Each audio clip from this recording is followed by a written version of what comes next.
పవన్ కళ్యాణ్ గారి మీద ఒత్తిడి పెరుగుతుంది అని పురుషోత్తమ్ రెడ్డి గారు అన్నారు. ఆ వ్యాఖ్యలు అంగీకరిస్తారు మీరు?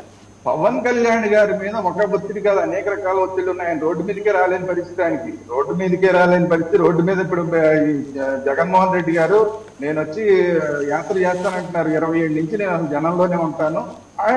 అలాంటి మాటలు మాట్లాడే పరిస్థితి ఈయనకి లేదు.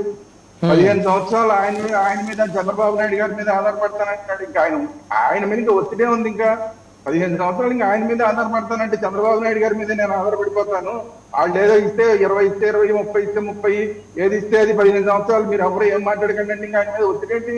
ఇంకా క్యాడర్ నుంచి, జనసేన క్యాడర్ నుంచి పక్కన సేమ్ శ్రీనివాస్ గారు ఆయన ఒక్కసారి వచ్చి సొంతంగా గవర్నమెంట్ ఫామ్ చేశాడు. 12 ఏళ్ళు అయింది, మనకు నిర్మాణం లేదు, సరైన ఇన్ఛార్జీలు లేరు, జిల్లా అధ్యక్షులు లేరు, పార్టీని పట్టించుకున్న పరిస్థితి లేదు, మన ప్రభుత్వంలో భాగస్వామిగా ఉన్నాము.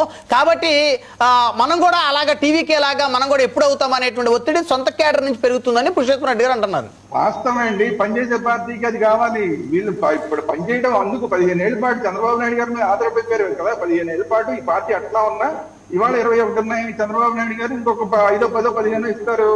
వీళ్ళలో అంతకన్నా ఇంకా కేడర్ ఉంటే కేడర్ లేకపోతే ఏంటి, కూటమి బలం మీద గెలుస్తారు. విడిగా వెళ్ళి పవన్ కళ్యాణ్ గారి బలం మీద గెలవాలంటే మీరు అంత కేడర్ పెట్టుకోవాలి, ఇవన్నీ మొత్తం వ్యవస్థ అంతా ఏర్పాటు చేసుకోవాలి. ఇదంతా ఉంది. అదేం లేదు కదా. ఇప్పుడు 15 ఏళ్ల పాటు చంద్రబాబు నాయుడు గారి మీద నేను ఆధారపడిపోయాను, ఇంకా 15 ఏళ్ల పాటు నేను ఆయన కలిసి ఉంటా ఉన్నప్పుడు కూటమి బలం మీద ఎన్ని వస్తాయి అన్ని వస్తాయి, అంతే కదా. దానికోసం పార్టీ ఏంటి, కేడర్ ఏంటి, ఇదేంటి? మనకి ఆయన ఇచ్చే 30 మంది క్యాండిడేట్లు ఉంటే చాలు. చంద్రబాబు నాయుడు గారు ఇచ్చే 30 మంది క్యాండిడేట్లు ఉంటే చాలు. ఇంకా అయిపోయింది, అంతే.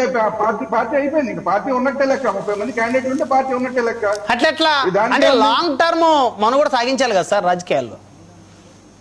లాంగ్ టర్మ్ 15 ఏళ్ళ తర్వాత కదా. 15 ఏళ్ళ తర్వాత ఆయన బయటకు వచ్చి రాజకీయం.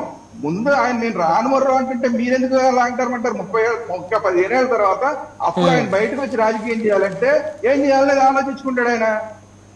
ఇంకేమండి, 15 ఏళ్ల పాటు కూటమి అంటే కూటమి బలం మీద రావాలి. మీ ఓట్లు నాకు, నా ఓట్లు మీకు ట్రాన్స్ఫర్ చేసుకోవడం మన పని. అంతకు మించి ఏం లేదు. అందుకనే ఒకరికొకరు బొగ్గేలు ఇచ్చుకుంటారు, దాంతో సరిపోద్ది.